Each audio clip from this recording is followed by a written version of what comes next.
Welcome to Faith and Freedom. For the next few minutes, we hope to inform, inspire, and encourage you as we discuss the legal victories and challenges to your fundamental freedoms and religious liberties. Faith and Freedom comes to you from Liberty Counsel, a civil liberties education and legal defense organization. Join us now as Matt Staver, the President and General Counsel of Liberty Counsel, explains the latest legal issues all across this country in the courtrooms of America. Liberty Counsel is winning the battle for your constitutional freedoms. Will Congress allow the Bush tax cuts to expire, and what effect will that have on economic recovery? Hi, I'm Sean Akers, the Dean of the Helm School of Government and a policy analyst with Liberty Counsel. Joining me today in studio is Daryl Edwards, President of Liberty Alliance Action. We're in for Matt Staver today. And Daryl, it looks like we haven't come to any conclusion as to whether Congress is going to act to renew the Bush tax cuts yet.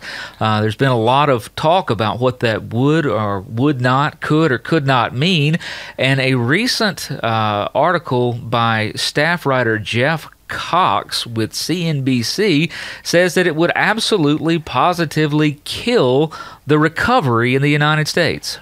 Well, you've got Democrats really trying to run and hide from this issue because they don't want that right before the election. So there's a lot of obfuscation here, where some are even coming out and saying, "Well, maybe we should keep them," but we really don't.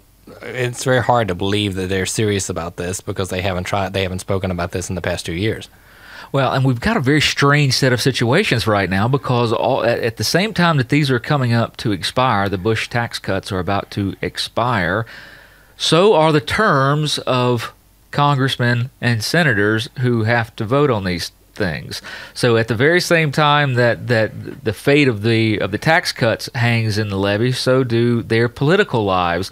And it's going to really be determined by whether the people stand up and speak out. Now, those who think through these things, these fiscal and economic consultants and analysts all say the same thing, that lowering this type of tax burden on the American people at this time will do nothing but deepen the recession and push people into a financial place that they've not been in a long time. Well, and in addition to that, all we want to hear is these are tax cuts for the rich, tax cuts for the wealthy, and we're just going to be giving the wealthy back more of our money. But some of this has not been really made clear. For example, Forbes, in a recent article, published that one of the major provisions that will expire at the end of 2010 as part of this package is the child tax credit, which, when the legislation was passed, doubled the tax credit from $500 to $1,000 per child. Nobody's out there saying that, hey, guess what? Next year, if we don't renew these tax cuts, your child tax credits are going to be cut in half. And that's going to hit working families, the average person, poor and low income families. Well, now, Daryl, wait a minute. How does that mesh with the claim that, because the administration repeatedly makes the claim that any tax move made by this administration, including the non-renewal of these of the Bush tax cuts, is not going to affect anybody or any household that doesn't make more than $250,000 a year? Well, I'm just shocked that this administration would be doing something that's different from what they claimed during the campaign. I don't think this is the first time we've heard of this. I think you're absolutely right, Daryl. And the fact is, as you point out, one of the most salient examples of the fact that this is going to hit the working people right between the eye is the earned credit income, the child credit. This is something that is definitely going to be felt, and I think what you're going to find is that the reverberations of it are going to be felt just staggeringly. Now, Timothy Geithner, the Treasury Secretary, would not agree. He says, on behalf of the administration, that allowing these tax cuts to expire would not cause any problem with the economy, wouldn't cause it to enter a recession at all. The fact is, though, we've got to deal with the real world, and the real world is this. The more you tax people, Daryl, the less money they have to live on. The less that they have to live on, the more they are in need or in some perceived need of social services, government services, which do nothing but increase taxes. At some point, you wind up finding that you are a creature of the state and that we all exist by the grace of the state as opposed to having life and liberty and the pursuit of happiness divvied out to us by a living God. but the state produces nothing. Production is made in the market and the free enterprise system and individuals. These tax cuts are going to especially hurt small businesses at a time when we need them to be creating jobs and drive the economic growth back into this nation. One other item that's just as an aside to be mentioned is also the marriage penalty, which we had talked about for years. We had heard that for years. Well, under the Bush tax cuts, that was eliminated, and it gave a married couple filing jointly a standard deduction twice that of a single filer. If this expires, that's going to go away. So there will be more of a penalty for being married than those who are single. That's exactly right. I mean, the reverberations of this through the American family are going to be staggering. Now, here's the good side, though.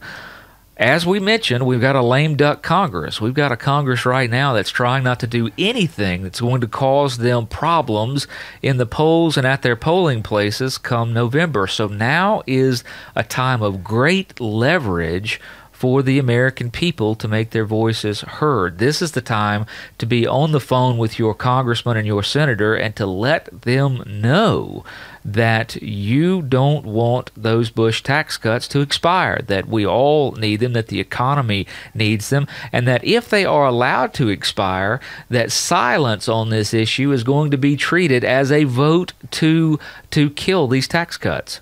Well, we're all very scared of what's going to happen with this lame duck Congress because reports are it looks like the Republicans could take control of the House, possibly the Senate.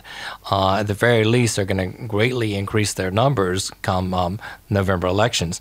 And what will we have after that? What will the still democratically controlled Congress until the new one takes over? What messages will they send? What will they do? Will this be their last chance to do something in their terms, what they would consider progressive, but we would think would be just horribly regressive against the nation? But you have to wonder whether people will approach it from that type of determinalist standpoint that says that we're going to try to be as progressive as possible as we go down with the ship or not. What I tend to find is that the political mind says my seat can always be saved, that I need to make a play at the last minute that shows my constituency that I'm doing what's in their best interest, and indeed that's what they were voted in to do. So let's take this out for a ride and see how far it can go. And I just encourage all of our listeners. The finding your congressman is not very difficult at all. You can go to house.gov and find your particular congressman or congresswoman, find out their direct contact information, and have the ability to send them a fax, send them an email, place a phone call to them, and let them know that you would like these tax cuts to continue. Because, Daryl, I'm afraid that if they don't, what we're doing is piling, not only we're about to see in this nation, as you know, a new onslaught of taxes as the Obamacare taxes come into play, at the same time that you're taking away tax breaks, and the burden on the average person stands to be a smothering one at best. Well, I would add to your activism to go to the websites for Congress. They can call the House, the switchboard at 800-224-3121. They can go to the House thomas.loc.gov will take them to the Capitol Hill website, and from there they can find their senators or House members. So I think that they should do that. Find out if there's a town hall meeting and go to it. There are also some other ways that you can find out. Particularly, you can visit our website at lc.org.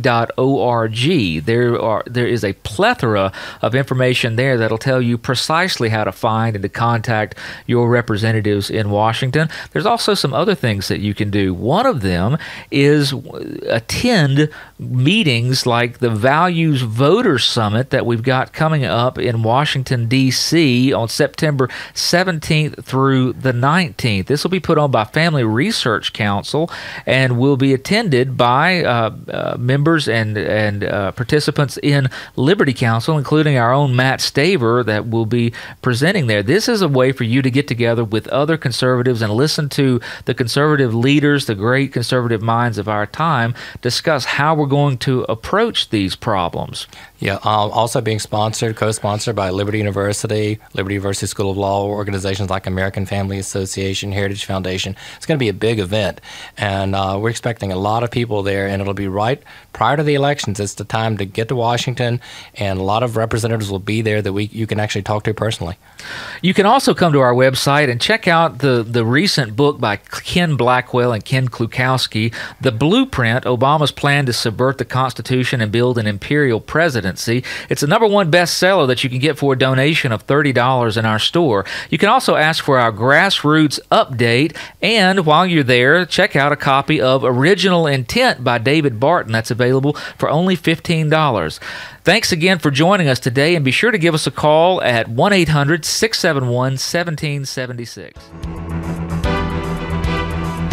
You have been listening to Matt Staver of Liberty Counsel. Our hope is to encourage and inspire you to stand up for your faith, family, and freedoms. We can accomplish a lot when we work together. Get informed and get involved today. Sign up for our free monthly newsletter, The Liberator. We will send it out to you free of charge. Stay informed with our Liberty Alert email update. Just click on the website at www.lc.org or call us at 1-800-671-1776. Tune in next time to learn more about your rights right here on Faith and Freedom.